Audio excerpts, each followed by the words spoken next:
for almost I want y'all to count, 5 centuries. That's 500 years. We have been reduced to scorn, reproach. We've been nobodies. A scorn and derision among the nations. And now when we find out we are the children of Israel, God's chosen people, we are supposed to apologize, I thought. We are supposed to apologize. Now that we wake up from the doodle hill and we say, hey, take this doodle off me. I'm God's chosen people. No. That's not right. That's racist. You are racist when you say that. What? I've been living in doodle all my life. Now I find out I'm something great and I got to apologize for that? Can you read that for me? Deuteronomy 4, 7 and 8. Deuteronomy chapter 4 and verse 7. For what nation is there so great, who hath God so nigh unto them? Did he use the word great when he spoke about us? What nation is there so great? Go ahead. Who hath God so nigh unto them? As the Lord our God is in all things that we call upon him for. And what nation is there so great, that hath statutes and judgments so righteous as all this law, which I set before you this day? So we have always been a great people, and we shall be so again. Christ ensured it. Our greatness shall return. Now, I mentioned doodle a few minutes ago. People looked at me. You just nasty. I'm not being nasty. Doodle is in the Bible, and we live in doodle. Can you give me that in 1 Samuel chapter 2? We live in, I know you think in your little houses, and I don't care how nice your home is. It's doodle. If you look at where you came from, talking about historically, to where you are today, you're going to realize you live in squalor. You live in fecal matter. And the Bible says that. 1 Samuel chapter 2 and verse 8. He raiseth up the poor out of the dust, and lifteth up the beggar from the dunghill. You know what a dunghill is? A hill of SH. Doodle. The poor man and the beggar he's talking about the Israelites. This is prophetic about our people being called the poor. Even Donald Trump, your friend, Donald Trump, said a day ago, find that video, he said, you black people, you should vote for me. What do you have to lose? You're poor. You have bad education. I like him. What else did he say? That dude talking like that? Can you show the video? Send it, because y'all ain't going to believe me by me saying you think I'm being racist. I'm not being racist. I'm just telling you. I can't get enough of it.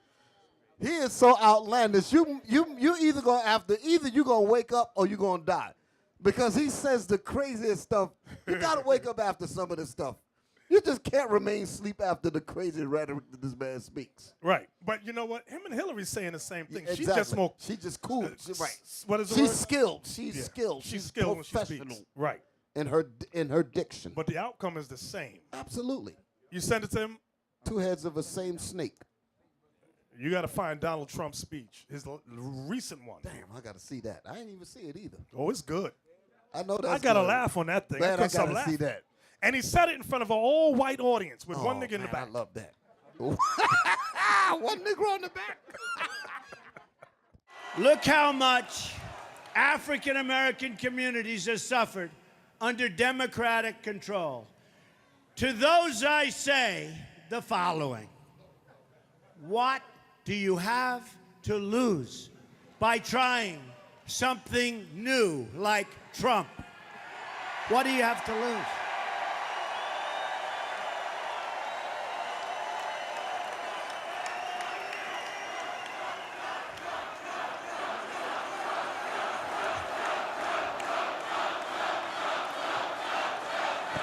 See the nigga in the back? I told you I didn't make that up. I say it again. What do you have to lose? Look, what do you have to lose? You're living in poverty. Your schools are no good. Back you have up. no jobs. Back up. We missed it. 58% of your youth is unemployed. Look how much African-American communities have suffered under Democratic control. To those I say the following. What do you have to lose by trying something new like Trump? What do you have to lose?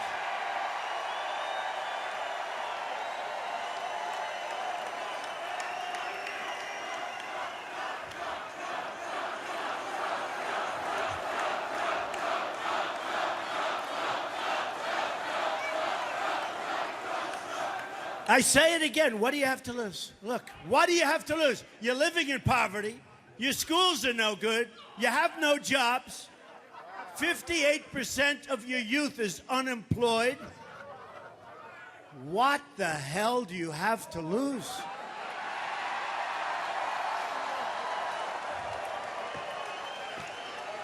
And at the end of 4 years, I guarantee you that I will get over 95% of the African American vote. I promise you. See, I thought I made this up. I didn't make this up. I just paid close attention. Look how much He went back. You saw him point to the black woman. He went like that. This nigga gets it right here. Yeah. Y'all, some of y'all looking up here, they say, how in the world could these men laugh at this?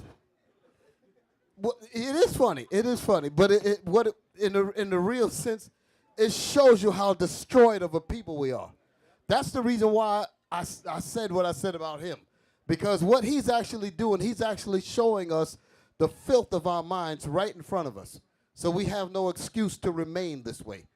So whenever the medicine, like the bishop is bringing out, whenever this medicine comes along to clean our people up, I'm going to say what he said. What the hell is wrong with us when we don't accept this medicine to get our minds right?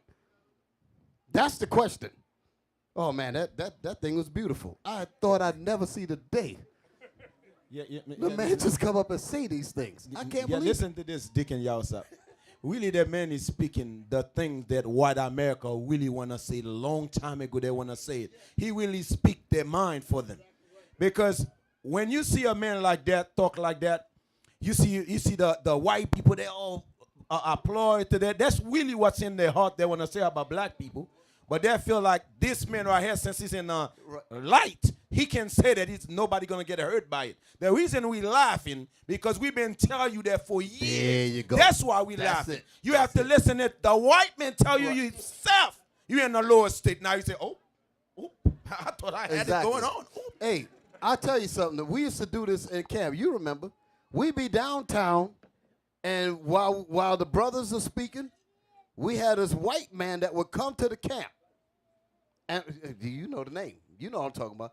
Bring him up while the men are teaching Israel, Jake out in the audience, they ain't really paying attention. Then they have to call the white man over. And he knew that he was being called for that reason. So he get the microphone, and while he's talking, the Negroes haven't figured out that the white man is speaking yet. So you know what the priest would say? He said, hey, Negroes, I got a white man speaking now. Pay attention, and they listen. In other words, he has to come and co-sign and say the things to get your attention. Otherwise, it don't ring home. So the thing like Deacon Lobert's bringing out, he came forward and said exactly what so-called white people have on their minds. He's bringing that information out. And they all happy about it because they always wanted to say it. They always wanted to say it. And the fact that he's saying it, maybe we'll listen. He's giving the statistics and all of that. Like we don't know it, but we're the damn victims of it. He's telling us something that we already know. Wow, that's amazing. That goes back. Read that again. Where were you at in Samuel? 1 Samuel chapter 2. 1 Samuel chapter 2, verse 8. He raiseth up the poor out of the dust. So we are the poor, meaning poor in spirit. God is going to raise us up out of the dust, which is a low estate. Go ahead. And lifteth up the beggar from the dunghill. Why is it calling us beggars? Because we're the ones on welfare, unemployment, always want a job. Can you hire me, please? And we were the kings and gods of the earth. Now it's calling us poor and beggars. Read that beggar part again. And lifteth up the beggar from the dunghill. The dunghill. Dung means doo-doo. S-H-I-T. That's what dung is. That's the life we live. And you got to see it. I'm going to tell you how bad it is. Some of y'all don't know. Those of y'all that live in the projects, I'll say it like that, the projects. You ever have cops go to your house? Let me tell y'all a secret. Some of y'all might know. Some of you might not know. They talk about how nasty blacks and Latinos are. I ain't talking about the black cops so much, but the white cops, they do. They go, you see this filth? Oh, that's disgusting. Oh, God, don't sit down. There's a roach will fall right on you.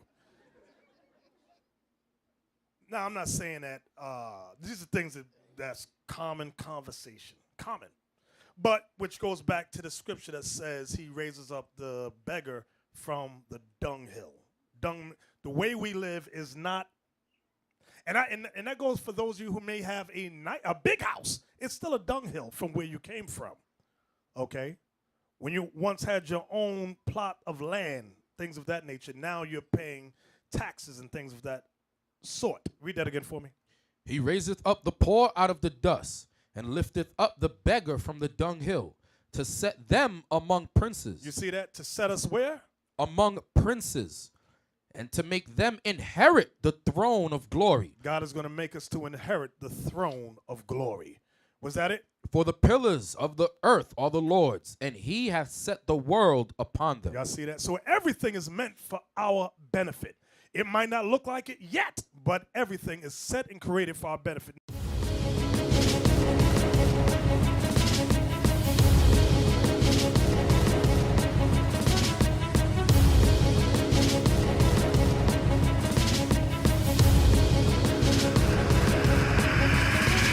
Shalom, Israel. I'm Elder Nathaniel, Israel United in Christ.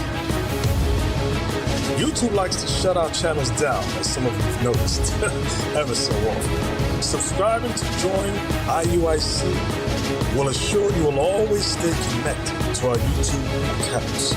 We want to do our best to make sure this truth gets out. Please click and join our subscriber YouTube channel called Join IUIC to stay linked to all of our videos. So again, please make sure you subscribe to this Join IUIC channel to get your latest updates from all our YouTube channels. Shalom.